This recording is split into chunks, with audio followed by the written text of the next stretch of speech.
දැන් ප්‍රශ්නේ මෙතන දානයක් මහත්ඵල කරගන්නේ කෙසේද? දානයක් මහත්ඵල මානසංශ වෙන්නේ නම් අනිවාර්යයෙන් මොකද වෙන්නේ?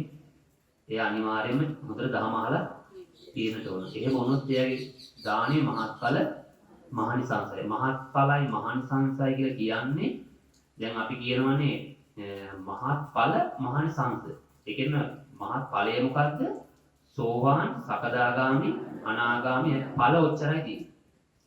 මට මතකයි මේ ඔය මේ කුටිය මුල් කාලේ හදන දවසේ හදන්න මොකම ගියා වගේ පෑන අඳින්න ගිය වෙලාවේ ඉතින් එයාට රගහල් පෑන අඳිනකොට එයා මට පළ දෙකට හදාගෙන ආව කුටියේ පළ දෙකට.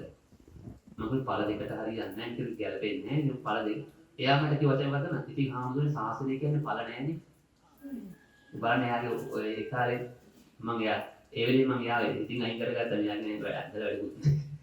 ඒක දැනක් එයාගේ ඇඳලා ඇඳලා බඩේ මම ඒක අයින් කරලා දැම්ම. මොකද හේතුව ශාසනය තමයි පළ තියෙන්නේ. ඔය එළියේ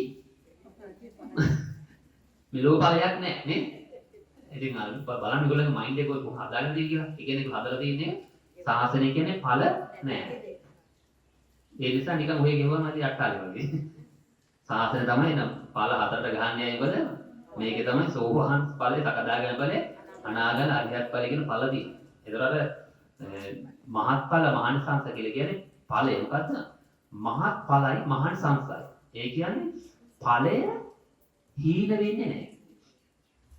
දැන් සෝවාන් වෙච්ච කෙනෙක් ඉන්නවා නම් එයාගේ ඵලේ කවදාකවත් නැති වෙන්නේ නැහැ. ඒක හීන වෙන්නේ නැහැ.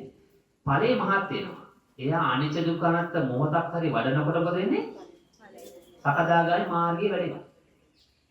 එතකොට මේ ඵලය මහත්ඵලයි මහානිසංසයි. එන මහත්ඵල මහානිසංස මහා පිංකමක් වෙන්න නම් එයා දන් දෙනකොට පදන ආවශ්‍ය වර්ණයේ සැපේ බලය අන්න.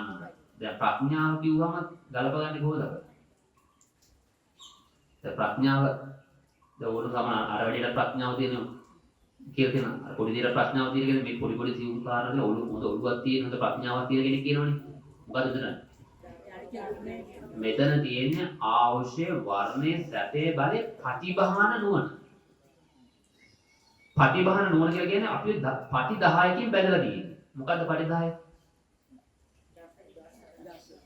දස සංයෝජන ධර්ම 10කින් විචිකිච්ඡා සීලබ්බත රෝටිකේ ওই තුනයි අර ආමරාග පිටිකේයි රූපරාගරු මානුෂ චවිතේ මේ පහය ගත්තාම 10යි. ඔන්න ඔය 10න් තමයි අපි බැඳලා තියෙන්නේ. එන යම්කිසිනේ ප්‍රතිබහන නුවණ කියන්නේ මෙන්න මේ දාන ටික පූජක ලොකම කළා අනිච්ච දුක්ඛ අනාත්ම බණක් අහගත්තොත් මේකේ පටි ගැලවෙන පැත්තට යා මුලින් සෝහානුතේ පටි තුනක් ගැලවෙනවා. මොකද්ද? සක්කාදිට්ඨියයි විචිකිච්ඡාවයි සීලබ්බත පරමාසය. ඔන්න පටි ගැලවෙනවා. එන පටි බහන නුවණ. කියන්නේ පටි බහන ගලවලා තියෙන නුවණ තමයි පටි බහන නුවණ කියන්නේ. එහෙනම් දන් දෙන්න ඕන තමයි මෙතනට අපි එන්න ඕන. ඒ දන් දීලා සතර අකුසලයන් මනුෂ්‍ය ජීවිතයකට හම්බෙලා තියෙන්නේ. එතකොට මහත්ඵල මහානිසංස වෙන නම් අනිවාර්යෙන් මොකද වෙනන්නේ? මෙන්න මේක ගන්න පටිභාන නොවන වැඩ නම් අවංකවම දන් දීලානේ අනිච්ච දුක්ඛ අනාත්ම අනිච්ච දුක්ඛ අනාත්ම වඩාගත්ත කෙනෙක් ඉන්නවා නම් එයා දෙන දාණයෙන් බද මහත්ඵල මහානිසංසම තමයි. ඒකට කියනවා පුඤ්ඤ ගංගා කුසල ගංගා. ඇයි ඒක කියන්නේ? එයාට සෝවාන් වෙච්ච කෙනාට නැති වෙනවා අපි කියන ලෝභ දේශ මොහොනේ තියෙන්නේ. ලෝභ දේශ මොහොම ගත්තට පස්සේ සෝවාන් වෙච්ච හැටියෙම එයාගේ නැති වෙනවා මෝහය ඉවරයි. මෝහය ඉවරයි ඉතුරු වෙන්නේ අවිද්‍යාව. ඒ කියන්නේ මෝහය දැන් මේ ලෝකේ සැපයි සාරයි වටිනවා කියන දෘෂ්ටිය නැති වෙනවා කියන්නේ ඒක හිතන්න මේ අනිච්ච දුක්ඛ අනාත්ම ටික යම් විදිහට අවංකව තේරුවොත් මෝහය නැති වෙනවා. පොඩි දෙයක් නෙමෙයි. ඒ කියන්නේ මේ අනිච්ච දුක්ඛ අනාත්ම ප්‍රත්‍යක්ෂ අවබෝධයක් ආවොත් එයාගේ මෝහය ඉවරයි. මෝහා වෙනවා. ඒ කියන්නේ මෙච්චර කාලයක් ලෝකේ විවෘත වෙලා තිබුණේ නැහැ. හාවෙලා තිබුණා. අනේක විවෘත වුණා. අන්න මෝහය ඉවරයි. අනිතොට මෝහය ඉවර කියන්නේ ඒ නිසා තමයි සතරපටිපට්ඨානේ වඩනකොට සතරපටිපට්ඨානේ වඩන්නේ සෝවාන් වෙච්ච කෙනා. එනකොට කියන්නේ සම්මාදිටට පත් වෙච්ච කෙනා. වඩන්න තියෙන මොකද? අවිද්‍යාව දෝමනස්ස. කියනවද? අවිද්‍යා දෝමනස්ස. ඒ කියන්නේ දැඩි ඇලීමයි දැඩි ඇලීමයි දැඩි ගැටීමයි අයින් කරන්නේ. සම්පූර්ණ දෙනවද? නෑ. අනුන්ට නොවේවා මටම වේවා.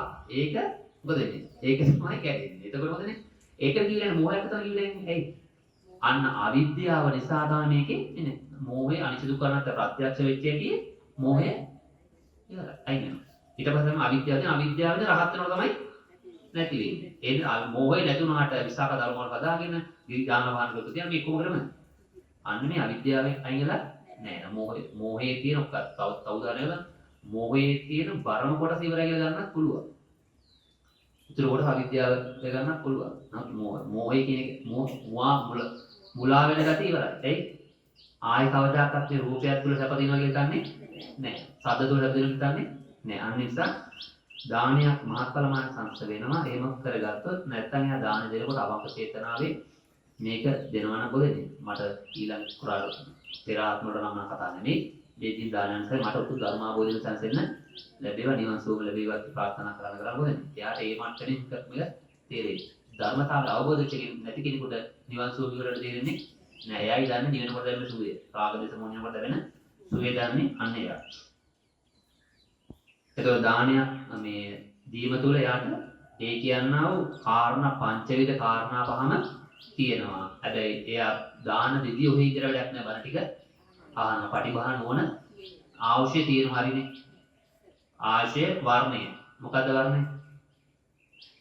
කළු සුදුද? නේ වර්ණය කියන්නේ ප්‍රබෝධය. අන්න බලය ඔය ටික ඔය පහම ඒක නැතර වර්ණය කිව්වම මොකද? කළුද සුදුද බලන්නේ නේද? එහෙම එකක් නෙමෙයි.